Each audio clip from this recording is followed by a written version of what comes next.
Doctor UP Sanjana பேசுகிறேன். உங்கள் அப்பா எப்பவுமே உங்கள் கூடயே வராங்களா? எங்கள் அப்பாவும் அப்படிதாங்க. நான் எங்கே போனாலும் என் கூடயே வருவாங்க.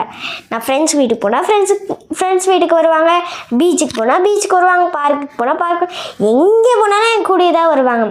அப்போ நான் ஒரு நாள் எங்கள் அப்பா கிட்ட கேட்டேன், ஏன்ப்பா எப்போ பார்த்தாலும் என் கூடயே இருக்கீங்க அப்படின்னு கேட்டேன். அதுக்கு எங்கள் அப்பா ஒரு மலை உச்சியை கூட்டிகிட்டு போய் காத்தாடி விட சொன்னாங்க. அப்புறமே எங்கள் அப்பா இது வரைக்கும் எதுவுமே சொன்னதில்லைன்னு சொல்லிட்டு நானும் அந்த காத்தாடி வாங்கி நானும் பறக்க ஆரம்பித்தேன். அந்த காத்தாடி ரொம்ப ஹைட்டாக பண்ணுறது, நான் சொல்கிற விதத்தெல்லாம் பண்ணுது. லெஃப்ட்டுனா லெஃப்ட்டு, ரைட்டுனா ரைட்டு, இதுமாதிரி பறக்க ஆரம்பிச்சிது. கொஞ்ச நாள் கழித்து எங்கள் அப்பா கேட்டாங்க, என்னம்மா சந்தோஷமாக இருக்கியா அப்படின்னு கேட்டாங்க. உடனே நான் சொன்னேன், சந்தோஷமாக இருக்கேன்ப்பா அப்படின்னு சொன்னேன்.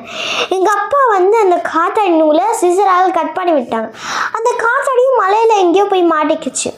உடனே நான் அழுது, எனக்கு அந்த காத்தாடியை தேடிட்டாங்க அப்படின்னு. எங்கள் அப்பா இல்லைம்மா நான் உனக்கு வேறு காத்தாடியே வாங்கி தரேன் அப்படின்னு சொன்னாங்க. இல்லைப்பா எனக்கு அந்த காத்தாடி தான் வேணும், ஏன்னா அந்த காத்தாடி தான் நான் சொல்கிற விதத்துலலாம் பறந்தது அப்படின்னு சொன்னேன். எங்கள் அப்பா சரி வாமா நம்ம போய் தேடலான்னு சொல்லிட்டு நானும் எங்கள் அப்பாவும் தேட போகும்போது அந்த காத்தாடி அந்த மலையில் ஒரு முள் செடியில் மாட்டியிருந்தது.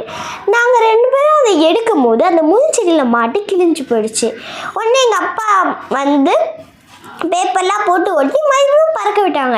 அது பறக்க பறக்க கீழே விழுந்துட்டு தான் இருந்தது தவிர பழைய மாதிரி பறக்கவே இல்லை. அந்த காத்தாடி போல தாங்க நம்மளும் நம்ம வாழ்க்கையில் நம்ம அப்பா அம்மா கைக்குள்ளே இருக்க வரைக்கும் தான் அந்த காத்தாடி போல் வானத்தில் பறக்க முடியும். அவங்க கையை விட்டு போயிட்டோன்னா அந்த காத்தாடி போல் நம்ம வாழ்க்கை கிழிஞ்சு போயிடும். தமிழ் சிறந்த சொல் செயல் செய்து காட்டுவோம். நன்றி, வணக்கம், ஜெய்.